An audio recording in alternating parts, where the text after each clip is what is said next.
Была на свете лягушка-квакушка. Сидела она в болоте, ловила комаров вместе с подругами.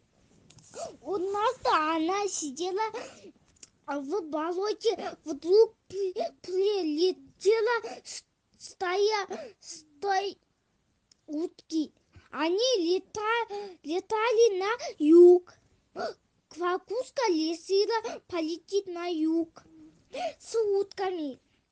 И две утки взяли клювы, прутик, и квакушка прицепилась посередине. На полудороге она заголовила и упала в болото. И стала их. А утки думали, что квакушка разбилась.